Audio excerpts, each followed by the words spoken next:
Hello and welcome back, everybody. I'm Dan John, and this is the DanJohnUniversity.com podcast. This is episode 298, which means we are sneaking up on the 300 podcast barrier. Very proud of that. If you have questions, now this is a question and answer format, please send your questions to podcast@DanJohnUniversity.com. Each and every week, I sit down here and I do my best to answer these questions. And let's get started. We have a question from Joe, and Joe says this: I have had great results from easy strength from fat loss, and I really like the armor building formula. I am 58 and currently doing the 10,000 kettlebell swing challenge with my two sons. I got to tell you, man, that's wonderful to read that. The 10,000 swing challenge.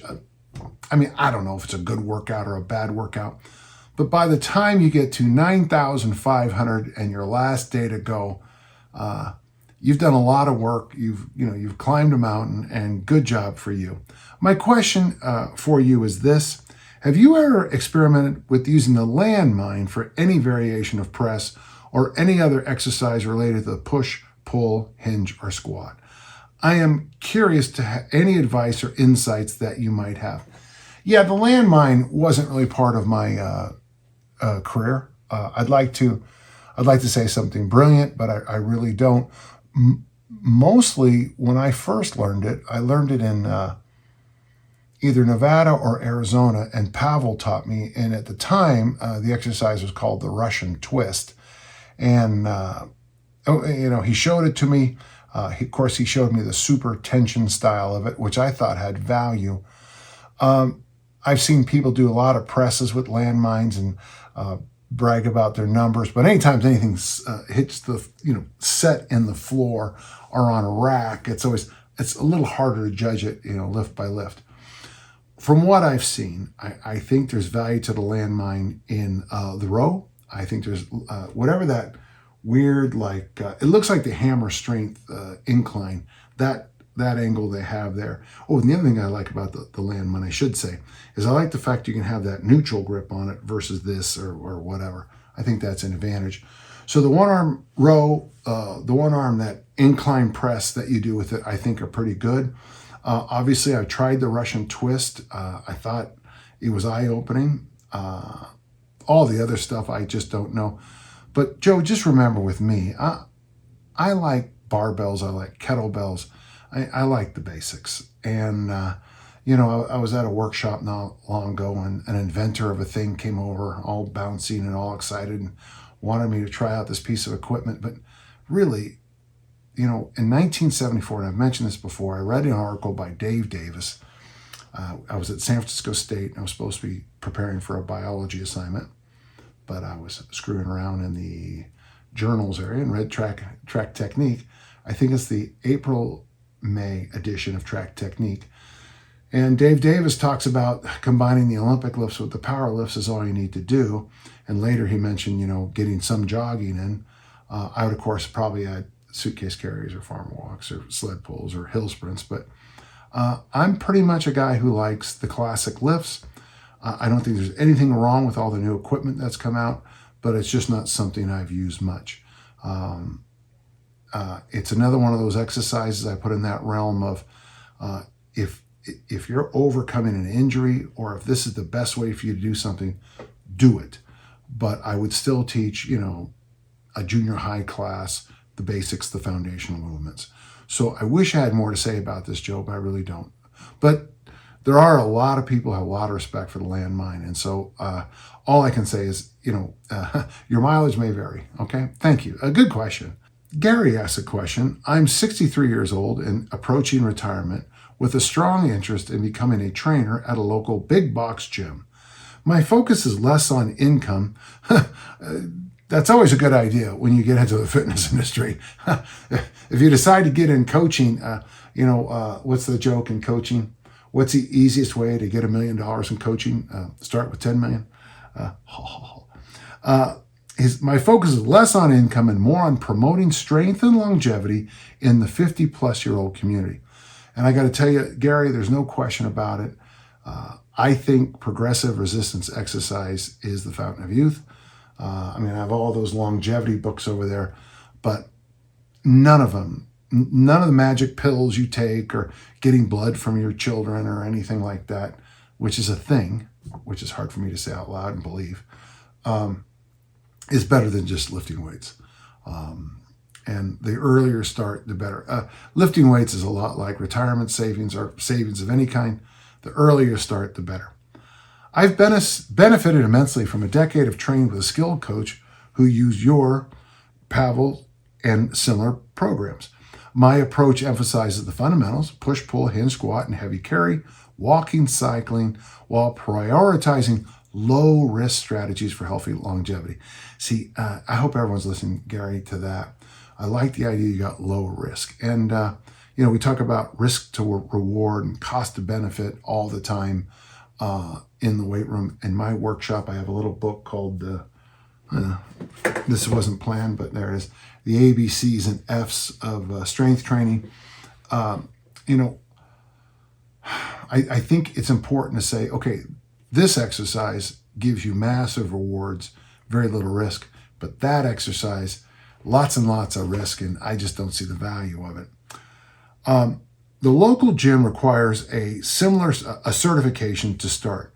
Before I begin, I'd love to hear your thoughts on this general trajectory and especially on the value of a certification. Well, I work for two companies that have certifications. I think there's value to it. A lot of these companies now that are having their certs, you have to pass their exam, and their exam is always, they want you to read the book. It's that style of education that I hate. It's it's teaching to the text.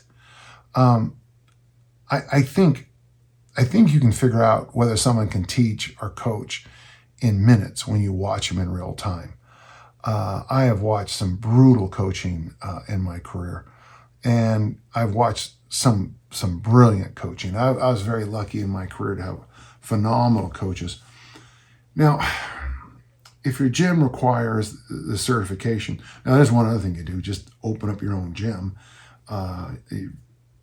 We were talking the other day about somebody that was going to walk away from a corporate job because they took a weekend yoga seminar and decided to open up a yoga studio with only 2 days of information. I'm like, well, good luck on that. When I work with my javelin and discus throwers, just today, for example, sometimes when things are going bad, you have to just keep reaching into your quiver of coaching tools and pull them out. Because they are demanding it, you kind of have to get one. I can't really tell you which one's best. Of course, I work with Original Strength. I think, especially with the group you're working with, Gary, I think what I like about Original Strength the most, go to Original Strength Institute online, is, well, first off, I have grandchildren and I've watched them learn how to crawl with a much different set of eyes than when I watch my own children. As a grandfather, I might be a little bit more patient, or I also don't see them all the time, so I can see the leaps in improvement. But one of the things I like best about Original Strength, it gets you up and down off the floor, and I think that is a moneymaker for the group you're talking about. Statistically, and I say this at every workshop, the most dangerous thing in my house is the floor. And it's a reality. The other thing is I like the mobility work we do in Original Strength. And I do an Original Strength movement after every set in every workout I do. And then I have a whole 2 days dedicated to Original Strength by themselves. I also teach for the RKC, a kettlebell cert. If you're going to have a gym with just machines, you probably don't need, I just don't think machine training is that complicated. You put the pin in at the letter E, and if they get 12 reps with it, you make a note, and the next time you put it in the letter F or whatever your gym equipment is. But if they require it, they require it. Personally, if I was to own a gym, I'll tell you some certs I'd much rather you take. The first one would be first aid, and the next one would be the use of a defibrillator. First aid, the CPR, to get ready for the 2002 Olympics here in Salt Lake City. I was an administrator at the time, so I had to take all the Red Cross courses and some specialized ones that they demanded I take about group disasters. Reminder, it happened right after 9/11. And interesting that the Olympics didn't want Salt Lake City to even mention 9/11, which was, I thought, always a strange thing. And one of the things you start to pick up when you take first aid classes, defibrillator classes, and those bigger group, it was called disaster preparedness or something like that, is that you get an idea of the simple things you can do in a bad situation. It's one thing to put a Band-Aid on someone's fingers, another thing to pop the defibrillator off the wall. But if that's what they demand, do it. Find the one that's the easiest to get to. I've been told that one of the certifications you literally can do in just a few hours. But like you state, Gary, what you learn best is the way we all learn best. You had a competent coach, a competent trainer, walk you through the basics, and you listened, which is very unusual. So you do what you got to do. When it comes to longevity, I think push, pull, hinge, squat, loaded carry, and walking are the money for lean body mass. I think discussing caloric restrictions as appropriate are very important. Quality of sleep is really important it depends on your age, but I sleep very well because I have good sleep hygiene. And then from there, I think anything you can do to get them up and down off the floor is money. Gary, that's the best advice I can give you. And good luck on this, okay? Thank you. We have a question from Frank, and it's a good question because it comes up a lot, or used to come up a lot on the discussion threads of the internet. Frank says, I know the 10,000 swing challenge is a unique program, but is there some way I could modify it? That is the 10,000 Bulgarian goat bag swing challenge, or else I could use for that month of training. Yeah, that's actually kind of a fun question, Frank. 2 years ago, I did the 10,000 hip thrust challenge, which was kind of amazing. I have both Brett Contreras' big hip thrust machine, and then I also have his light, LITE one. And because I have both, it wasn't a real problem for me. And of course, the light one has pretty good bands, actually, especially if you're going to do 500 hip thrusts a day. So for those of you interested on this, it's a fun little challenge, and you don't even need to use load, I guess. I guess you could just lay down on the floor every day and do weightless, 500 hip thrusts. Weird thing is, part of you is probably thinking, oh, I could knock out 500 in a row. The hip thrust, I got to tell you, it bites. It bites the buttocks after a few rounds. I did, the system I was using was 25, 20, 15, 10, 5. And I don't remember why I did that because it made sense to me. But and I would just kind of sweep through that, and I'd put clamshells in between each of those, a set of 10. And when you finish that 5 plus the 10 clamshells, you'd walk around for a minute. I got to tell you, that was eye-opening and a fun challenge. With the Bulgarian goat bag swing, or the remote, or that what I call the Romanian deadlift stretch with the kettlebell, the only problem is going to go slow. The Bulgarian goat bag swing goes basically like this: hinge, plank, hinge, plank. Where the kettlebell swing goes hinge, plank, hinge, plank, hinge, plank. And I know it sounds weird. For those of you listening, it must sound really strange, but it will take time to get through those sets. The other thing you have to prepare yourself, Frank, I love the question, and I love this idea, is that you have to hold the bell or the sandbag or whatever you're using for load. You have to hold it on your belly. And I just think that the cobra muscles, the traps and the biceps and all this, they're going to tire out. But that might be a real advantage to what you're doing here. So hip thrust, yes, did it, liked it. Bulgarian goat bag swing, I like the idea. Just prepare yourself that time, it'll take longer to get there. Also, too, you might find that 25 swings might not be terribly difficult for you, but 25 goat bags, you might get to 15 and really feel the heat in those hamstrings. So you might have to work your way up to getting some bigger numbers. Like maybe do a week of 100, maybe do a week of 100 a day, maybe jump that up to 250, and then once you feel like, okay, I can handle 250, set the challenge and give me those 20 days. Fun question, and I'm really looking forward to hearing how this worked out for you, okay? Thank you. We got a question from Braylon. I want to know your thoughts of adding the armor building formula for runners using kettlebells. I understand that this program may not have been intended for this, maybe. Well, I am working with two people as we speak. One is an ultra runner, and the other is more of a gentleman ultra runner. He won't go over 50 kilometers, which is, 31 miles, which is more than a marathon. Both are more traily kind of ultra runners.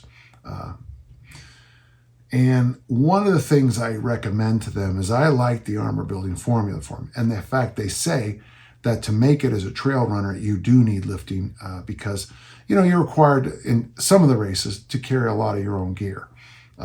Obviously, there's rest stations, but there's a lot of stuff that has to happen. I know with the temperature changing, that a lot of the places are requiring a lot more water, that you have to take off from every station with a lot more water. And they're even adding more stations in some of them. Well, that's I think safety is always a good idea. When I recommend them, the days you do the ABC, so 2 the first week, once the second week, 2 the third week, once the fourth week, or however it works out. On those days, that might be a good day to go out and work on maybe your running mechanics, or something easy, something gentle, or going for a long walk. On the press day, the recommendation that we agreed on, that's the long, slow distance day. On the press day afterwards, that's the day you might get that really long run in. Since you're lifting 3 days a week, you have an opportunity to get, 4 full days a week to get your running. Of course, I wouldn't necessarily recommend that. But if you do your long, slow distance day on the press day and you work on your mechanics or your walk on the other 2, it gives you 4 other days to either rest and recover or get those medium days distance-wise that you particularly need.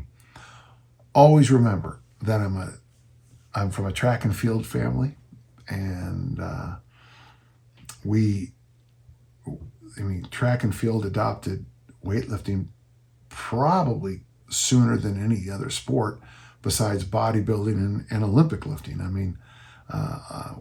Track and field has been doing weightlifting a long time. My easy strength protocol comes from Percy Cerruti, the great Australian coach. You read his work on weightlifting and you read what I write. I'm basically stealing from the best. And the interesting thing is he got his information from George Hackenschmidt, and the whole concept of extensive lifting versus intensive is just rooted in my soul as a coach. So any program I have will always work for track and field at some level, because I'm just in from coaching right as I sat down here. So yes, I like the idea. Try not on those hard leg days, the ABC days, to push the running too much. And you might even want to take your easy days the day after those high squat days. Good question, and I really appreciate it. Thank you. Fun questions today. So Steve asks a question that actually shows up quite a bit. I have a muscle tear in my lower back from years of training. I'm sorry. I work with a physical therapist who is also a kettlebell enthusiast. We've reviewed my form with swings, cleans, and snatches, which are on point. Another reason I know my form is good is because my glutes and hamstrings are always sore the day after doing swings, cleans, and snatches. And my back feels fine, And a great line here, except for the tear. I love that. This is not a health or permission question. What are your thoughts on using kettlebells only for grinds such as presses and front squats without doing the ballistic moves? Any trade-off between them and the barbell? Needless to say, I can't barbell back squat anymore because of the tear. Well, I got to tell you, man, I mean, I'm working on it right now. It might be out by the time this airs, but I'm working on a supplement to the armor building formula. And I mean, if you can do the double kettlebell clean, even if you just did it for singles, and you did, one day, let me give you a 2-week program.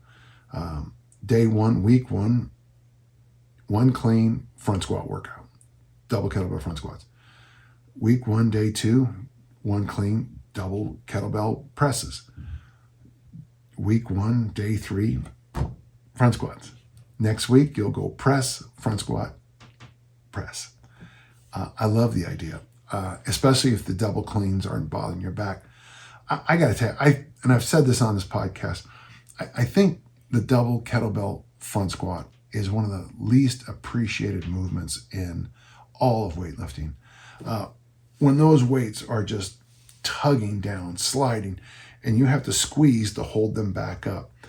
Even when I did that right there, my elbows came into my lats, my ab wall contracted. I could feel my lower back, the Christmas tree muscles all get the. Now I call that anaconda strength because I think I'm funny, but I really, really like this idea of doing this.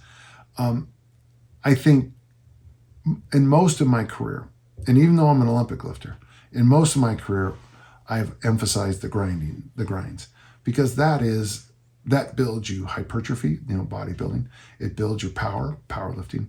It also builds your recovery out of the, clean and jerk, in the front squat. So I think that grinds are the best way to get strong. Now, having said that, when you clean 400 pounds, you're going to be strong.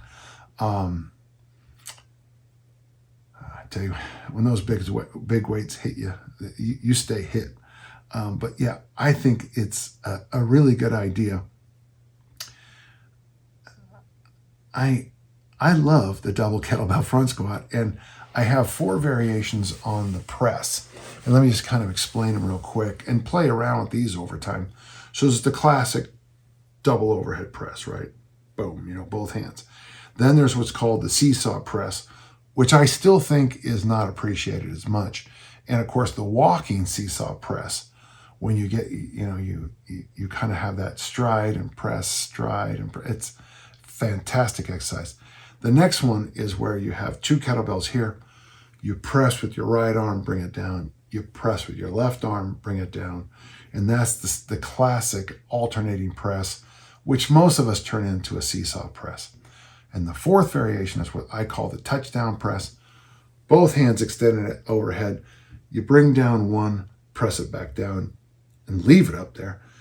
Bring down the other one, press it back up, and leave it there. So you are resting in that touchdown or goal position, or whatever you want to call it, throughout the whole time. And it is brutal. It does marvels. Having that bell extended overhead while the other bell is coming down and back up for the press. I mean, it wakens, it wakes up the echoes if you're a Notre Dame fan. It just really wakes up the whole body, and it is harder than you think. And I think that's the reason you don't see people doing it, because it's really hard, which is kind of interesting thing. So, Steve, I appreciate your question. The answer is absolutely. Go for it and get back to me if it works out for you, okay? We have a question from Gordon, and shockingly, it's our last question today. Quick episode today. I've been using a trap bar for deadlifts this fall, winter as my main hinge exercise during my strength training. Just seems better on my back than a straight bar deadlift, though probably works a bit more quads. Okay. I quite enjoy it, so for me, that is quite a positive. Just wanted to get your thoughts on its effectiveness. By way of background, I'm 67. What a great age to be. Do a regular program weight training using more strength focus for 3 or 4 months in the fall, winter, and then more bodybuilder, lighter training with dumbbells and body weight for the remaining months of the year.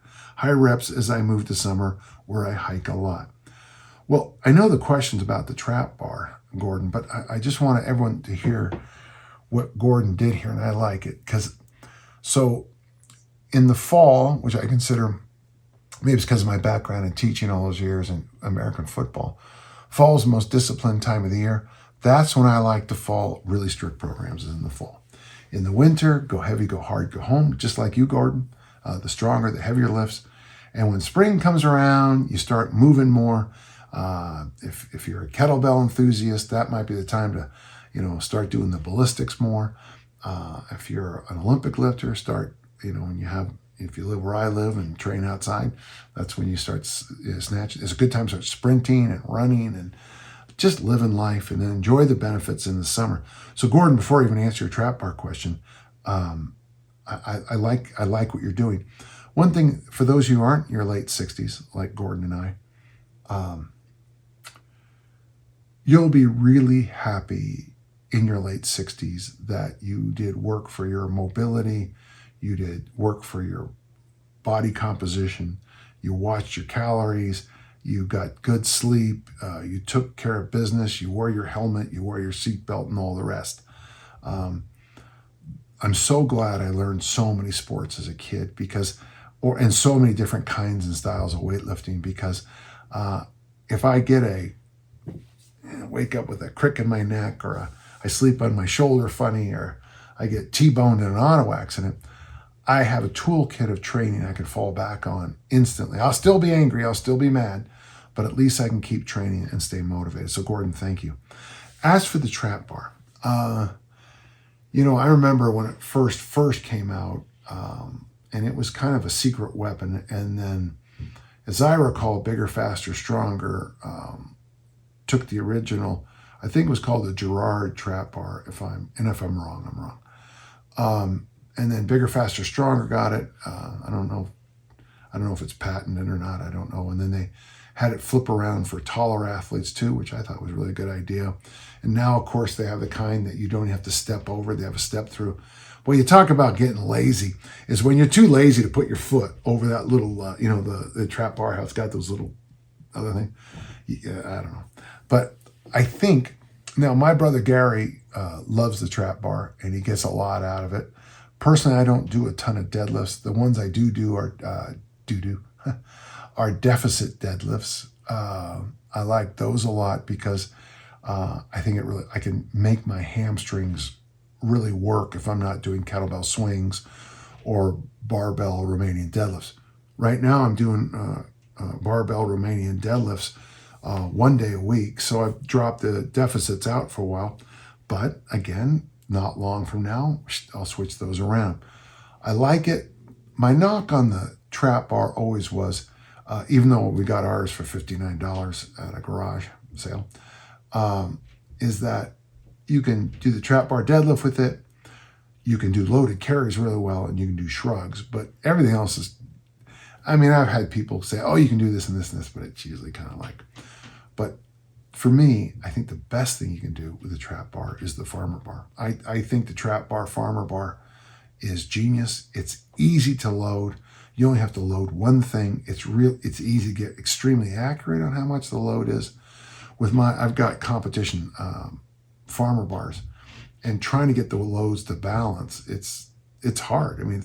There's a lot of math to it, which makes it funny when I say it out loud, but there's a lot of math to it. So, yeah, am I a big fan of trap bar? No, not. If you're asking me, should I buy one? If you said I have 37 kettlebells, I got 4 Olympic bars, should I buy a trap bar? I'd say, why? And you say, well, I'm starting to get this, or I need to work more on that. I'd say yes. But if you're just going to buy one, just to keep up with the Joneses, you might not want to. But if you're testing big groups of athletes and you have 5 trap bars, you can set them up for the farmer walk better than any other thing I know. So kind of a mixed review from me on trap bars. I don't think I ever said they were bad. I just know, and if you are in like a school setting, American football team, rugby team, yeah, you need them. But for home gym users, if you have it, good for you. And if you don't get that FOMO, fear of missing out thing. You're doing fine. Well, Gordon, thank you so much. That was a fun question. And I'm just so happy you're still lifting weights. Folks, lift weights, count your carbs, get your protein, drink your water, get your sleep, go for a walk, be nice, be kind. And if you have questions, send them to me at the podcast. Here's our email, podcast@danjohnuniversity.com. I'm glad to answer any of your questions. And until next time, let's all keep on lifting and learning. Thank you.